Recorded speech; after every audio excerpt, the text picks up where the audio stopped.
Hello, just a quick message before we get going. Remember, in the run-up to Christmas, you can get the Week magazine delivered to your nearest and dearest, or even just your acquaintances, we don't discriminate, for a saving of up to 43% off the shop price, just for listening to this show. You can do it really simply by using the code PODXMAS at checkout when you subscribe. Give someone the gift of the Week magazine every week. Visit dennismags.co.uk/theweek and enter the code PODXMAS to get up to 43% off. It's the week ending Saturday the 8th of December, and this is The Week Unwrapped, brought to you by Barclays Corporate Banking. In the past 7 days, we've seen the US and China agreeing a 90-day trade war truce, 5 days of Brexit debate in Parliament, and a controversial split draw between boxing heavyweights Wilder and Fury. But we're here to bring you some of the stories that passed under the radar this week. Big news, not making headlines right now, but with repercussions for all our lives. I'm Olly Mann. Let's unwrap the week.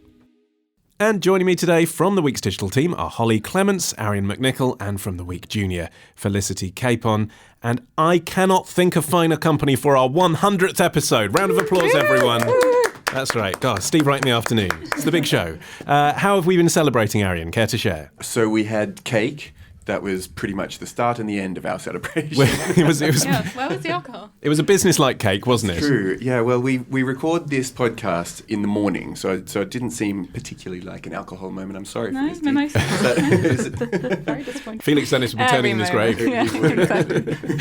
Congratulations, everybody, for getting to this moment. On with the show you all know and love. Holly, you're up first this week. What do you think this week should be remembered for? Are there some offers that lawyers really should refuse? As you've seen through media commentary in recent days and a judgment released publicly this morning from the High Court, there are some very serious issues as they relate to the management of informants, or shall I say the mismanagement of informants, and potential impacts upon the safety or the integrity of criminal convictions. Daniel Andrews there, the Premier of Victoria, Australia, announcing a royal commission into the mishandling of informants by police. Holly, what is this story about?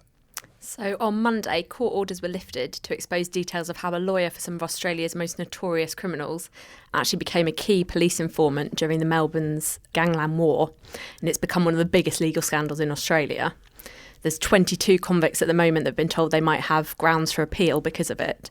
So it's potentially going to have huge ramifications for the justice system there. And we still don't know this lawyer's name? It hasn't been published, but presumably all her clients would know who she is because they're going to appeal on those grounds. Yeah, and presumably pretty narrow field of top lawyers that represent top gangsters. Yeah. I think everyone in the legal world would know exactly who it is. OK, so the scandal is that while she was advising in confidentiality her clients, who it turned out were gang members and had committed some quite serious crimes, she was leaking that information to the police? Yes. And that's a fundamental breach of it's a massive conflict of interest. But she says it led to the arrest of 386 people. The police the commissioner at the moment says it was desperate times. The police did it in good faith. So they're still kind of defending themselves. And it obviously was a time, she says, the police weren't being able to arrest these people. There were murders going on. Nearly 40 people were killed during the Gangland War. So they were desperate to kind of put people behind bars. And presumably, Felicity, if she got access to information that the police couldn't, and then that helped to reduce crime in the long run because these guys went behind bars, I mean, in her own mind, presumably, she was actually making an ethical choice, despite the fact it contravenes lawyers' codes. I mean, I think she has justified it that way. I think she's come out with quite a sort of stringent defence as to why she did this and the good that came out of her morally dubious work into this. But, I mean, I don't think that excuses it at all. I think it's utterly indefensible what she's done. I think it flies in the face of everything that you're supposed to do as a legal representative, as a barrister. And she also says she didn't make any money out of this, did she? There was nothing in it for her. And I think, interestingly, she's now sort of accusing the police and putting this all on the police and saying they shouldn't have allowed her to do this. But I actually think the buck stops with her. She should have known that this was so against the ethics of the legal system. Arian, can't we all sort of identify with this just on a human level? You know, I think back to the amount of kind of dinner parties and bar meetups that I've been to when someone's revealed that they work in the law or they're a barrister. Like, the first question a drunk person always asks that guy is, how can you defend someone who you know's committed a crime? Right. To an extent, yes, because we know as people that we are likely to, if we found ourselves in that same situation, want to flex our own ethical viewpoint. And if we find ourselves defending someone who we suddenly believe is beyond any sort of defensibility, then we'd want to step away from that. But the law depends on lawyers not having an ethical position on these sorts of things. So necessarily, you need to give people a proper defence, and also to prosecute successfully, you need to put your own views aside and act strictly as a functionary for the purposes of the court. And as our resident Australian, Arian, can you shed any light on what Holly referred to as the Melbourne Gangland Wars? Do you remember that? She's absolutely right. It was really intense. I'm actually from Sydney, where we have no crime, obviously. It was a period that sort of covered the late 90s until about 2010 was the last time that a murder was kind of a series of tit-for-tat murders going on between a bunch of different gangs who were trying to get control of not only the drugs trade, but also other aspects of criminality, people smuggling, prostitution, so on. It was largely between a couple of families, as it turns out, but this ongoing task force Purana managed to put a bunch of them away. But the problem with this situation is that now a whole lot of those criminals who have been put in prison for crimes may be able to get out because of the injustice in the process. But that's very difficult, isn't it, Holly? Because we know they did it because they confessed to their lawyer that they did it, and then that got submitted to the police, and then that became part of their trial. People would have to forget that they knew that if they stood retrial, which is almost impossible because it's the number one trending story in Australia at the moment. Yeah, it's really early days, so it'll be interesting to see whether they actually can appeal on these grounds. There's another kind of side to it about her identity as well, which is quite interesting because she obviously told the police all this information, and she had huge contact with them. She was speaking to police every day of the week for like years. So it wasn't just a one tip off at a party. It was a really intense relationship that she had with them, giving this information. Well, and I must say, on the day of recording, a very intense relationship, apparently. Literally, the number one story when I checked the Age website this morning was about her being in a sexual relationship with a police officer connected to some of these murders. Yes, well, not connected to the murders, but he was connected to investigating. Some of the murders, he was managing the informants. So yeah, that's another layer of mismanagement, I guess you could call it. Well, it's a breach of usual professional standards, isn't it? We don't know the details. Completely. But on paper, it appears that way. But she did give all this information thinking that she would never be identified, and she has lost faith in police completely. She's refused witness protection because it's been leaked. And it started out as a story in 2014 in the Herald after presumably police leaked the story. That she existed at all and that she was an informant. And that's taken the years since then of legal cases trying to unearth her identity, or at least the fact that a lawyer was an informant. So whether she should be identified or not, the court has now said the public interest of this story coming out is greater than her safety and that of her children. And as I say, it is a big story in Australia, but it isn't a big story here, so I think it qualifies for submission. But nonetheless, what are the ramifications really for us, for the rest of the world, for people speaking in confidence to their lawyers today? I reckon it just really gets straight to the heart of that whole pub or dinner party conversation about whether it's right for people who are fulfilling those roles within the legal system to have an ethical view on things. And I think for anyone who's ever had that conversation, now we're going to see it play out. What happens when someone goes, do you know what? Actually, I think the person who I'm defending is a bit of a crook, so I'm going to inform on them. And we're going to see the ways that has a domino effect and undoes some of the good work, because there would have been heaps of good policing going on in this case. And it's going to pick holes in that and cause real problems. I think it's also about police informants more generally and how problematic that is, and that's something that we have in this country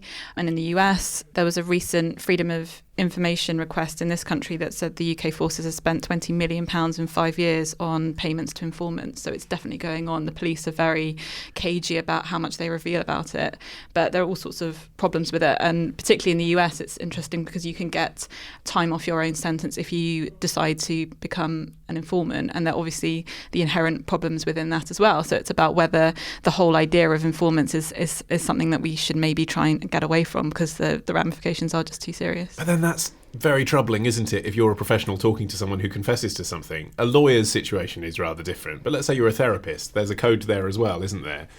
But therapists will say, well, if someone says to me they're going to murder someone, or they might even, commit harm upon themselves, then I will tell the police. if someone says something to any professional, they might think, do you know what, I don't want to get involved in informing the police, and the police rely on that. I think so, and I must say, this is sort of contrary to what I've just been saying, but I feel as though I feel as though I wouldn't want to put myself in any of those kinds of situations where you're likely to be getting the information that you're not allowed to reveal. If you're a priest, or if you're a lawyer, or if you're a doctor, or whatever, I wouldn't want to have to make those kinds of moral and ethical sacrifices. So you can sort of be sympathetic with someone who is sitting receiving confession, and someone tells them that they've either committed a crime or is going to commit a crime, wanting to talk about it and wanting to violate that code. But in this particular case, I think it's obvious that she did the wrong thing. But I think we have uncovered the storyline for Jimmy McGovern's next TV drama.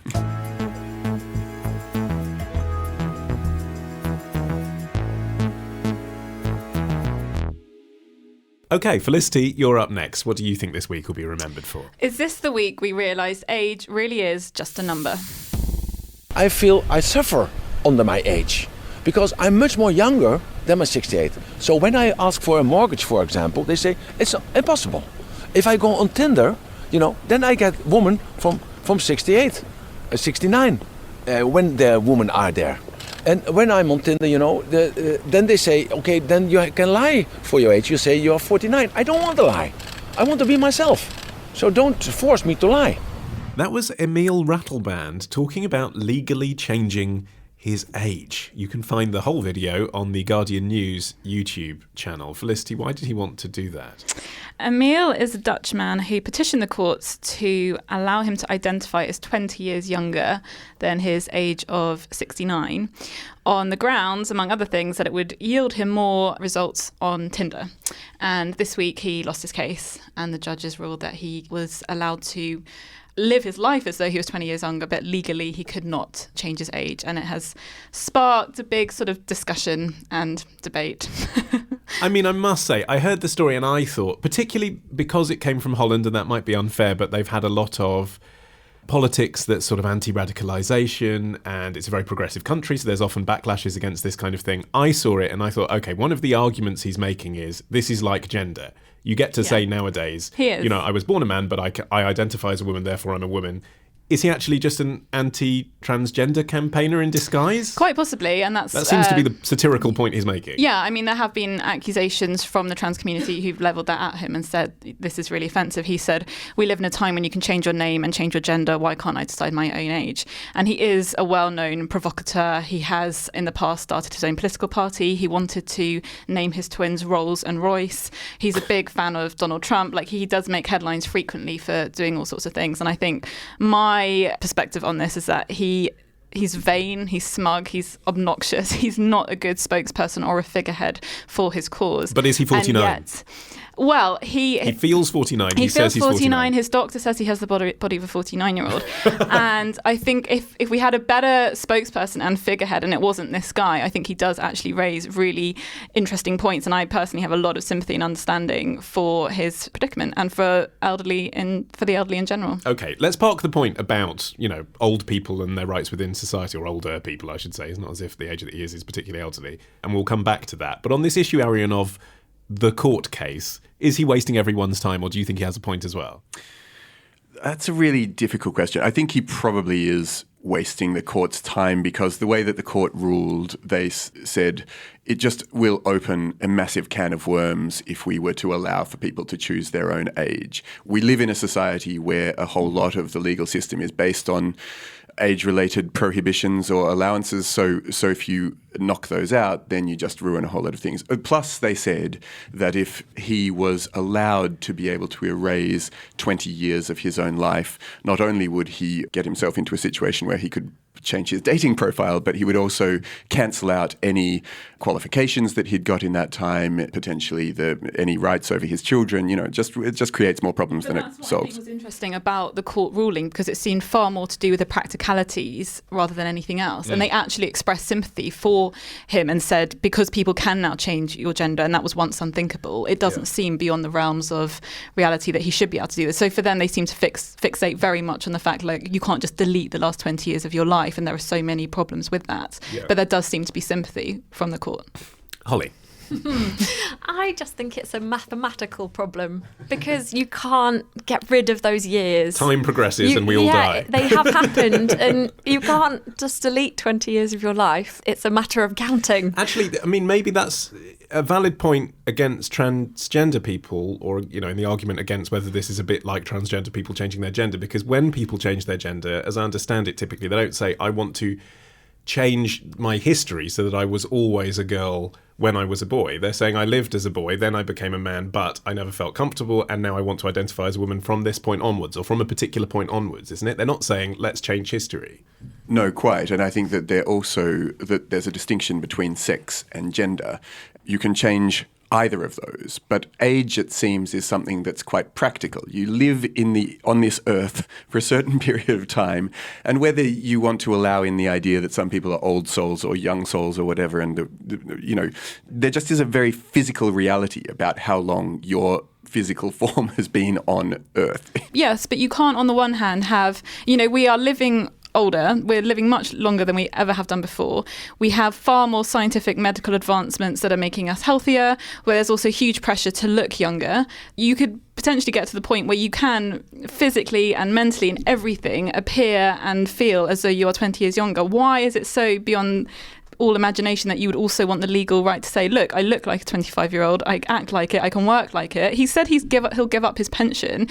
For Western societies where you have ageing populations and a dwindling workforce, that's not something to just be dismissed. It might sound ridiculous, but actually... Let's take the example of medical biology for a second, because even if he gives up his benefits and says, I feel fine, if he needs a knee replacement or if he gets bowel cancer or something, the doctor makes a decision based on treatment outcomes and age, don't they? But if he's saying he has the body of a 40-year-old or whatever, and if we get to the point of society where you are healthy and fitter, even though you are 80 or whatever, then I don't think that really comes into play. A 15-year-old that wants to identify as a 25-25-year-old so that they can have sex with their older boyfriend. That wasn't me. That wasn't you. No, but I was a 9-year-old who wanted to be 40, very much. 40. I think that is one of the loopholes. I think that's one of the problems, and I think that was brought up, that if you flip it the other way, there are all sorts of inherent problems. So I agree with the court that the practicalities of this, it does seem ridiculous and problematic. But equally, I think it brings up really interesting issues of age discrimination and how we treat the elderly. You're insistent on discussing age discrimination issues, and I said we'd park it, so let's do that now. Age discrimination issues. What does this highlight? Well, I don't think in Emil's case he is actually being discriminated against. I think he is actually a pretty entitled bloke who has everything he wants in life. So I don't have much sympathy with him. But he talked about the problems, for example, of being able to get a mortgage when you're older. Definitely for women, we've seen that in this country, that women on the TV get booted off as soon as they're old, or like Mary Beard in that US documentary she did where she was basically just cut out so that they could only hear her voice. And the thinking was, well, we don't want to see a grey-haired woman. So, I mean, there are serious issues of age discrimination that I think he's talking about. And actually, age discrimination doesn't just work in one direction. I saw a stat recently that 3/4 of 25 to 34-year-olds consider themselves to have been discriminated against in the workplace as well, for having been too young or too inexperienced or whatever, and not given opportunities that are presumably then extended to people 35 to the next point at which people say that they feel discriminated, which is the over 55s. Yeah. And half of over 55s say that they feel as though they've encountered discrimination in the workplace as well. And I don't think that this is false. I don't think that this is just people thinking that they're encountering something and not actually. I think that there is a reality that people over a certain age aren't considered for jobs, say. And so almost there you do want to think that Emil has a point. Maybe not for himself personally, and again, he's not the best advocate for the arguments that he's trying to put forward. But I think that the point, if you can separate it from him, is legitimate. Why do you think that happens, Holly? Because very often, if you look at big companies, the bosses are themselves over 55. So why doesn't it filter down that clearly if the person, usually the man, in charge of the company can be given that responsibility and trusted to do it, then why can't other men and hopefully women of the same age be trusted with applying for jobs below them? I don't know. I wonder if it's that kind of office fit justification where they think they might fit in on the board, but if their qualifications don't meet that, maybe they wouldn't fit among the office workers. It's hard to know exactly why people discriminate against others. But I also wonder, even if you changed your number on your birth certificate or however he was hoping to do it legally, once you turn up somewhere, if you don't look 49 and you do look 60 or 70, that discrimination will still be in someone's head that was going to do it anyway. I'm not sure you can escape it completely. It's a bit like, I know there's been research on statistics of people whose name's Mohammed, or they've got Asian names and they seem to get discriminated against on CVs. But again, you can't hide what race you are and you can't hide what age you are, I don't think. And then do you base it on people's looks? Maybe he does look young for his age, but it would be unfair to make somebody else who does look old, they can't change their age because they look their age. It's a tricky one. OK, enough of that. Arian, you're up next after this.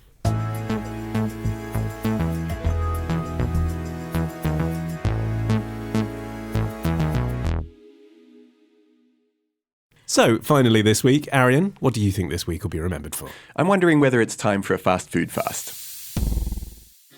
It seems crazy that fast food restaurants like McDonald's can stay in business with the cost of their food so low. How can anyone really turn a profit offering dollar menus, coupons, and value meals? While it may seem like fast food restaurants are pricing themselves out of business, the most successful ones employ lots of tricks to make sure patrons keep coming back. A video from the food journal Mashed entitled How Fast Food Restaurants Really Make Their Money. Arian, why do we need to talk about this? We need to talk about this week because fast food, once hailed as cheap and quick, is getting increasingly expensive. A recent study showed that the median fast food hamburger price has jumped over 54% in the last decade. So food is getting more expensive, and in answer to the question that was just posed by the woman we just heard in that clip, one of the ways that fast food companies make their money is by continuing to hike up their prices. OK, but can you define median fast food for us? Because if that takes account of all of these kind of high-end fast food places, Five Guys and Shake Shack and that trend, then that's not a surprise, is it? Their burgers are 12 quid. Yes, no, you make a very good point, but actually that fast statistic... food, finally I found the area that I can truly talk about authoritatively. Weighed in on. No, but that statistic is actually to do with fast food, which is a completely different category from fast casual, which includes the likes of Shake Shack, Byron Burger, Five Guys, those kind of sort of medium tier. So it is just at McDonald's and Burger King or whatever. Burgers are getting more expensive. Burgers are getting more expensive. Okay. Quite a lot more expensive. Felicity, what does this mean? Well, fast food has always been expensive, though, really, because even when it's cheap, in inverted commas, it's not cheap, really, because you're paying for the convenience and the availability of it. And actually, it's far more expensive. You know, a burger and a milkshake and fries for however much is going to be way more expensive than buying like a huge sack of carrots and chickpeas and carrots. So in some ways, it's never been cheap. But I think it is interesting unpicking it because I think there must be other things to do with rising labour costs and minimum wages and all that sort of thing, and, you know, production and all that sort of thing. I love your economic scale, though. I'm going to use that in the future. Is it cheaper than a sack of chickpeas? Okay, that's what I think every time I go to McDonald's. Okay, so labour. Let's talk about that. Yeah, and I think that is one of the components of this story.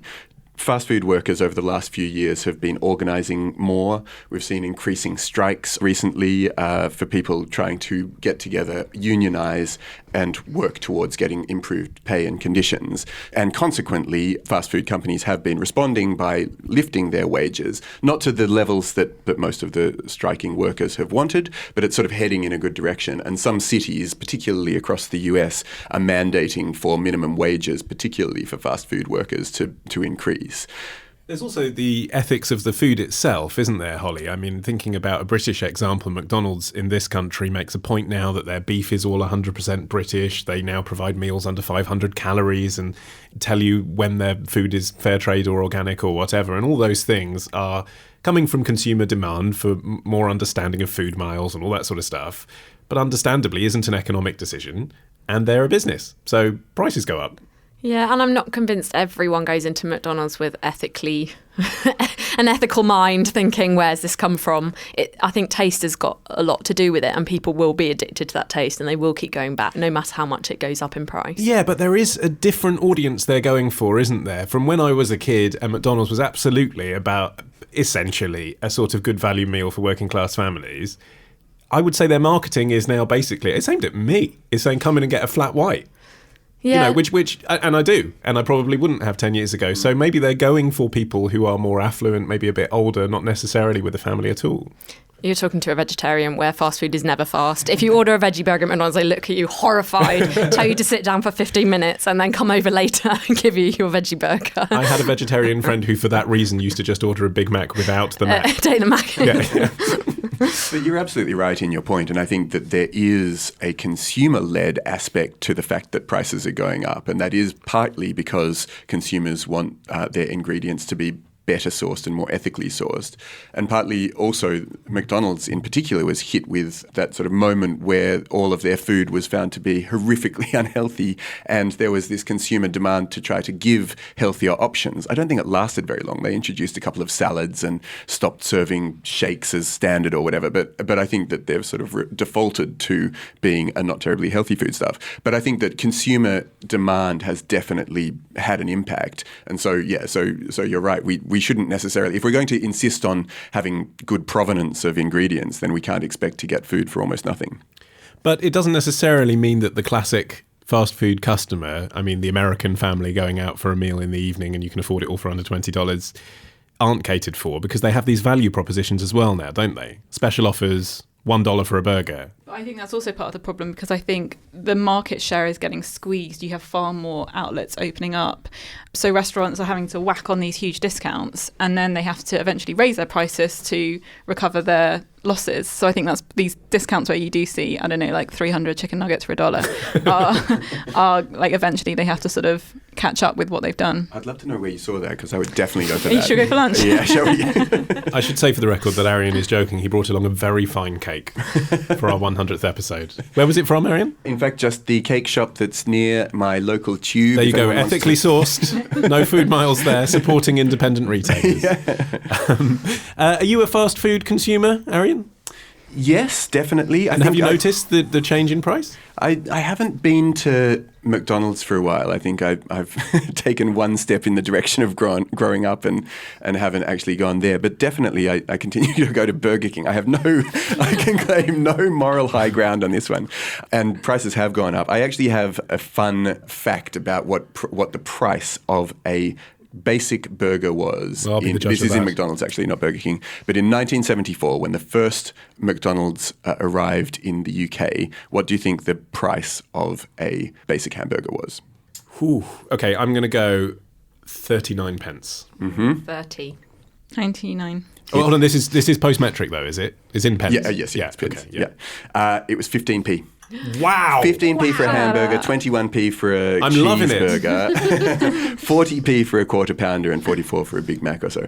So prices have gone up quite a lot. And that's over inflation though, is it? And was a long time ago. It is, yeah, and it's over the amount that other food prices have been increasing as well. So it's also the price rise of McDonald's and other fast food outlets has been swifter than, say, supermarkets or regular restaurants. But, and actually I'll direct this to you, Felicity, because obviously with your work with the Week Junior, you do think about this kind of thing and how it affects children's health. Absolutely. Is this necessarily a bad thing that families that used to go out for burgers once a week can no longer afford to do so? Because part of you thinks that's a shame. Middle-class families can afford to go to Pizza Express. Maybe working-class families can't afford to go to McDonald's anymore.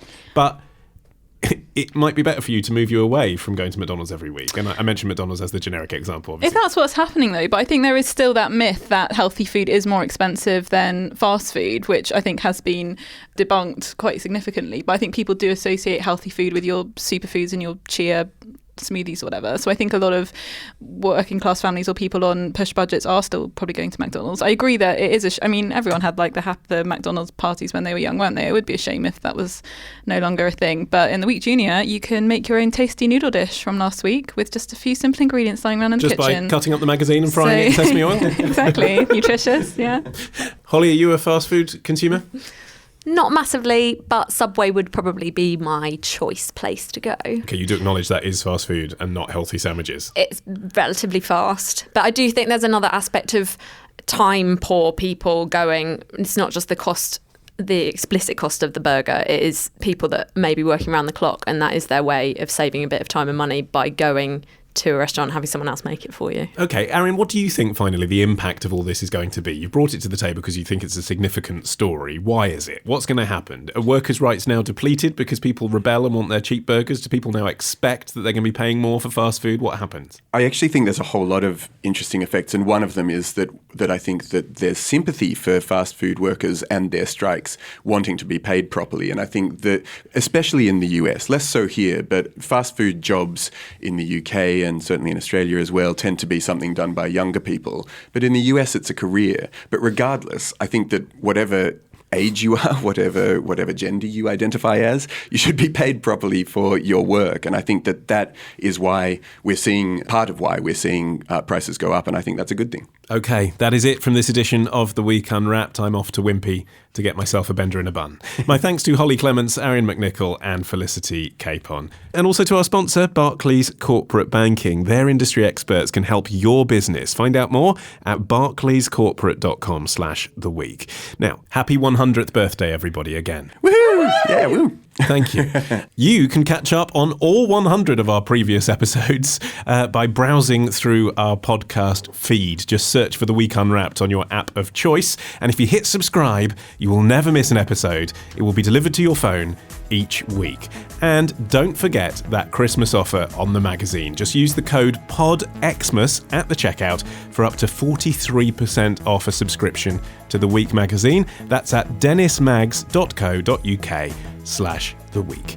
I've been Olly Mann. Our music is by Tom Morby. The producer was Chica Ayres at Rethink Audio. And until we meet again at the grand old age of 101, goodbye.